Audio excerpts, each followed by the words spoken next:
जो साधु महात्मा हैं वे अपनी इंद्रियों को कैसे अपने बस में रखते हैं। वे सारे संसार के जो विकार हैं, काम, ओम जय शिव ओंकारा अक्षय मा दूर कैसे करते हैं, कृपया करके महाराज हमें ये बताइए। और कहते हैं शिव प्राप्तिर भवे तात सदा निर्मल चेतसा। शिव प्राप्तिर, और हमें भगवान शिव की कृपा कैसे प्राप्त होगी, हमें भगवान शिव की प्राप्ति कैसे होगी, कृपया करके हमें यह भी बताइए।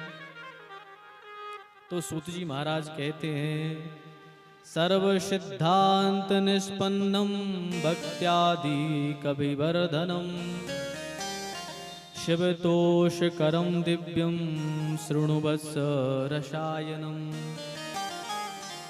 कालव्याल महत्रास विद्वसंकरमुत्तमं शैवं पुराणं परमं शिवेनोक्तं पुरामुने। वे कहते हैं हमें यह मनुष्य तन क्यों मिला है, क्या कारण है कि हमें यह मनुष्य तन मिला है। तो सूत जी कहते हैं भक्तजनों ध्यान से सुनना। एक राजा था, एक राजा अपनी पालकी सजाए एक नगर में से निकला। नगर में चलते चलते एक जगह उसकी पालकी रुकी तो उसने क्या देखा कि सामने एक छोटा सा बालक, 4-5 साल का एक बालक मिट्टी से कुछ मूर्ति बनाता है और उसके कान में कुछ कहता है और तत्काल मिट्टी को उस मिट्टी में मिला देता है। राजा ने देखा एक 5-6 साल का बालक मिट्टी की एक मूर्ति बनाता है और उसके कान में कुछ कहता है और कान में कहने के बाद उस मूर्ति को मिटाकर मिट्टी में मिला देता है। कई बार यह किया उस बालक ने, तो राजा को बड़ा लगा कि भाई ये कर क्या रहा है, मूर्ति बना रहा है और उसके कान में कुछ कहता है और फिर मिट्टी में मिला देता है, क्या कारण है। तो राजा उसके पास में गया और राजा ने पास में जाकर कहा कि बेटा ये बताओ क्या कर रहे हो, ये तुम मिट्टी का खिलौना क्यों बनाते हो और इसको क्यों मिटा देते हो, इसके कान में कहते क्या हो। तो वह बालक बोला, देखो कितनी प्यारी बात बोला बालक, यह हमें समझनी चाहिए, हम सबको समझनी चाहिए यह बात। उस बच्चे ने कहा कि महाराज हम इस मिट्टी का एक पुतला बनाते हैं और उस मिट्टी की पुतले में कहते हैं बोल ओम नमः शिवाय। उस मिट्टी के पुतले से हम कहते हैं बोल ओम नमः शिवाय, पर वह ओम नमः शिवाय नहीं बोलता तो उसको हम फिर मिट्टी में मिला देते हैं। फिर हम बनाते हैं, सोच लगता है कि अब फिर बोलेगा तो हम फिर हमने एक मिट्टी का पुतला बनाया, उसके कान में हमने फिर कहा कि बोल ओम नमः शिवाय, पर वह नहीं बोला, हमने उसको फिर मिट्टी में मिला दिया। राजा ने कहा वाह ये तो बड़ा विद्वान बालक है, बड़ा विद्वान है कि एक मिट्टी के पुतले से कह रहा है कि ओम नमः शिवाय बोल। तो राजा ने सोचा कि जब ये मिट्टी से कह रहा है, ऐसे जैसे मिट्टी के पुतले अपने मुख से नमः शिवाय नहीं बोलते हैं, ऐसे ही हम सब भी तो मिट्टी के ही पुतले हैं। मिट्टी का खिलौना मिट्टी में मिल जाएगा, हम सब भी तो मिट्टी हैं। जब हम कोई व्यक्ति शांत हो जाता है तो लोग क्या कहते हैं, कहाँ जा रहे, बोले मिट्टी में जा रहे। तो वो मिट्टी का पुतला हम ही हैं कि कथा व्यास लगातार हमसे कहते हैं भैया भजन करो भजन करो भजन करो, पर कितना भी कोई कह ले पर इस अपने हृदय से अपनी जिह्वा से भगवान का नाम नहीं निकलता। तो राजा ने कहा वाह बड़ा विद्वान बालक है, यदि ये हमारा मंत्री बन जावे तो ये तो राज्य को ही बदल देगा। तो राजा ने कहा बेटा हमारे साथ में, हमारे राज्य में चलोगे, हमारे साथ में रहना। तो उस बालक ने कहा ठीक है चलेंगे, पर हमारी 4 शर्तें हैं। राजा ने कहा मान ली। बालक ने कहा सुन तो लो पहले कौन कौन सी 4 शर्तें हैं। बोले बताओ कौन कौन सी हैं। तो उस बालक ने कहा सुनो राजा, तुम मुझे अपने घर ले चलना चाहते हो मैं चलूंगा, पर 4 शर्तें माननी होगी। बोले कौन कौन सी। बोली मैं रात में सोऊंगा तुम जगोगे, मैं सोऊंगा तुम जगोगे, और मैं खाऊंगा तुम भूखे रहोगे। मैं सोऊंगा तुम जगोगे, मैं खाऊंगा तुम भूखे रहोगे। और मुझे यदि कोई दिक्कत हमारे शरीर में होगी, तकलीफ हमें कुछ होगी, बुखार हमें कुछ होगा, तो हमारी तकलीफ आने के पहले तुम्हें पता लग जाना चाहिए और तुम आकर के उसका निराकरण करोगे। ये हमारी शर्तें हैं। और हम कपड़ा पहनेंगे, तुम्हें निर्वस्त्र रहना पड़ेगा। ये 4 शर्तें उसने राजा से कही कि मैं भोजन करूंगा तुम भूखे रहोगे, मैं सोऊंगा तुम नहीं सोओगे, मैं कपड़े पहनूंगा तुम कपड़े नहीं पहनोगे, और मुझ पर यदि कोई तकलीफ आएगी तो उसके पहले वो तुम्हें पता लग जानी चाहिए। तो राजा ने कहा कि बेटा ये कैसे संभव है भाई, तुम सोओगे हम क्यों ना सोवे, तुम केवल खाते रहोगे हम क्यों ना खाएं, और तुम्हारी समस्या का पता हमें कैसे लग जाएगा भाई, तुम्हें क्या दिक्कत है। तो उस बालक ने बताया क्या कहा, बोले राजा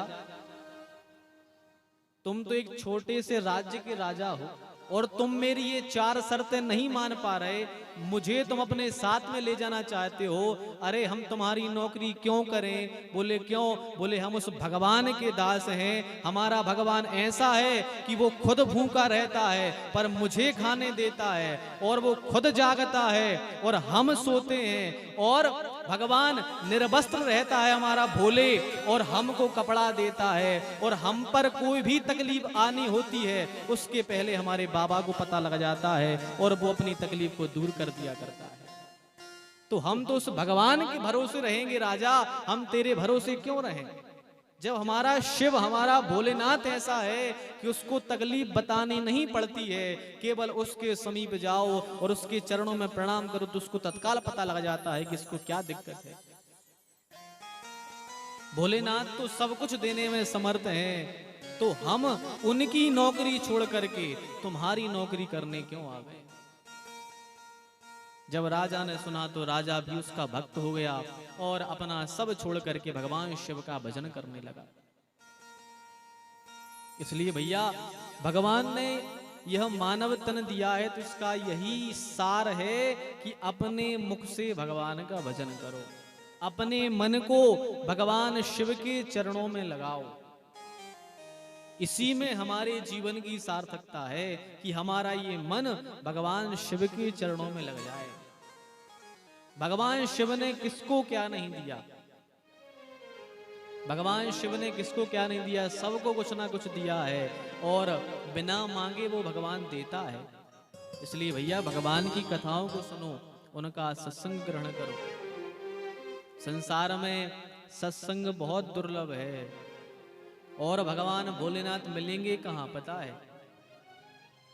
कहाँ मिलेंगे भोलेनाथ? हम उनके लिए सारे संसार में ढूंढने को जाते हैं कि भोलेनाथ यहाँ मिलेंगे, भोलेनाथ यहाँ मिलेंगे, भोलेनाथ यहाँ मिलेंगे, पर भगवान मिलते कहाँ हैं पता है? बस हमारी हालत ऐसी है कि हम भागे जा रहे हैं पर हमें पता नहीं कि भगवान मिलते कहाँ हैं। तो एक भक्त ने बड़े प्यारे शब्दों में कहा है, क्या कहा है कि भोले से मिलने का, शंभू बाबा से मिलने का, सत्संग ही बहाना है। शंभू बाबा से मिलने का सत्संग ही बहाना है। भोले से मिलने का सत्संग ही बहाना है। भोले से मिलने का सत्संग ही बहाना है। दुनिया वाले क्या जाने मेरा रिश्ता पुराना है। दुनिया वाले क्या जाने मेरा रिश्ता पुराना है। शावर से मिलने का सत्संग ही बहाना है। भोले से मिलने का सत्संग ही बहाना है।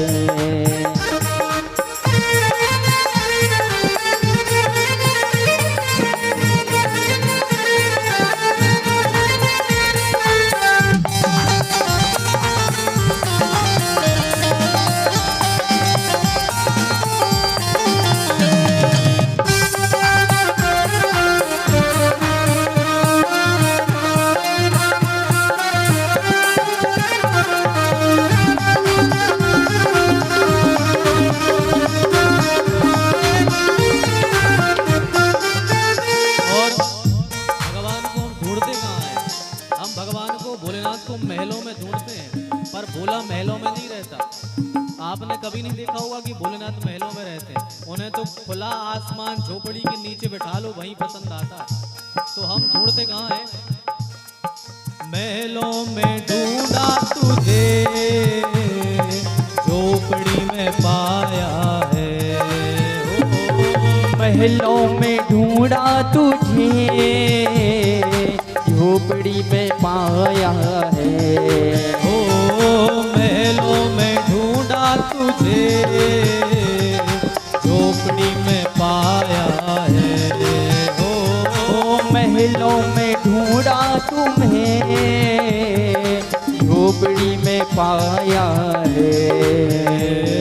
भक्तों की कुटिया में, ओ भक्तों की कुटिया में, मेरे भोले का ठिकाना है। भक्तों की कुटिया में मेरे भोले का ठिकाना है। भोले से मिलने का सत्संग ही बहाना है। भोले से मिलने का सत्संग ही बहाना है। भोले से मिलने का सत्संग ही बहाना है।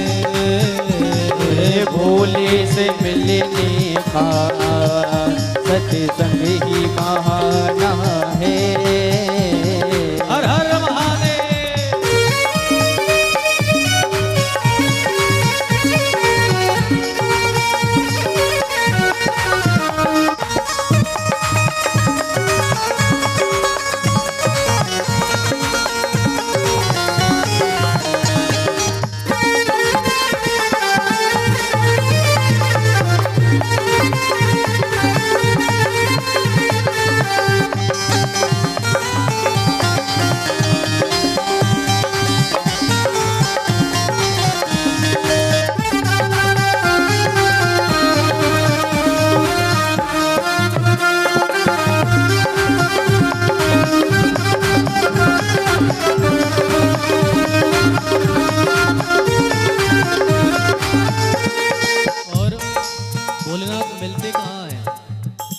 गली गली शहर शहर जाकर के भोलेनाथ को ढूंढा करते हैं, पर भोलेनाथ रहते कहाँ हैं? गलियों में ढूंढा तुझे, काशी में पाया है। ओ गलियों में ढूंढा तुझे, काशी में पाया है। ओ गलियों में ढूंढा तुझे, काशी में पाया है। ओ गलियों में ढूंढा तुझे, काशी में पाया है। उज्जैन की गलियों में, उज्जैन की गलियों में महाकाल का ठिकाना है। उज्जैन की गलियों में महाकाल का ठिकाना है। उज्जैन की गलियों में महाकाल का ठिकाना है। उज्जैन की गलियों में महाकाल का ठिकाना है। ओ भोले से मिलने का सत्संग ही बहाना है। भोले से मिलने का सत्संग ही बहाना है। महादेव।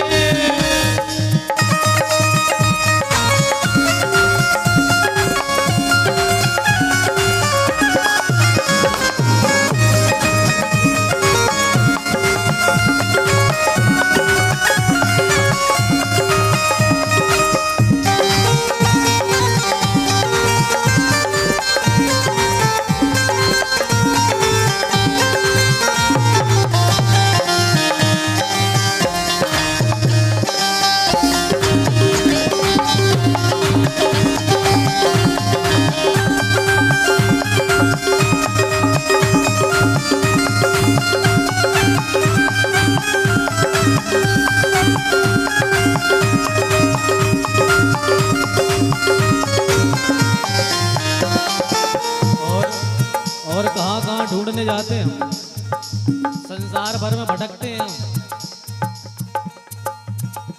सागर भटकते जाते हैं कि सागर में मिलेंगे शायद, पर कहाँ है भोलेनाथ। सागर में ढूंढा तुझे, लेदरा में ठिकाना है। ओ सागर में ढूंढा तुझे, लेदरा में ठिकाना है। देखो आप संसार में ढूंढने जा रहे थे, शहरों शहरों ढूंढने जा रहे थे, पर भोलेनाथ का ठिकाना तो आपके लेदरा गांव में। अच्छा, किस किस के हृदय में ठिकाना है भोलेनाथ का? किस किस के हृदय में भोलेनाथ रहते हैं बताओ? हाँ तो कहो, किस किस के हृदय में भोलेनाथ रहते हैं? तो भक्तों के हृदय में, भक्तों के हृदय में भोलेनाथ का ठिकाना है। भक्तों के हृदय में भोलेनाथ का ठिकाना है। भोले से मिलने का सत्संग ही बहाना है। भोले से मिलने का सत्संग ही बहाना है। भोले से मिलने का सत्संग ही बहाना है। भोले से मिलने का सत्संग ही बहाना है। दुनिया वाले क्या जाने मेरा रिश्ता पुराना है। दुनिया वाले क्या जाने मेरा रिश्ता पुराना है। भोले से मिलने का सत्संग ही बहाना है। भोले से मिलने का सत्संग ही बहाना है। भोले से मिलने का सत्संग ही बहाना है। भोले से मिलने का सत्संग ही बहाना है। भोले से मिलने का सत्संग ही बहाना है। भोले से मिलने का सत्संग ही बहाना।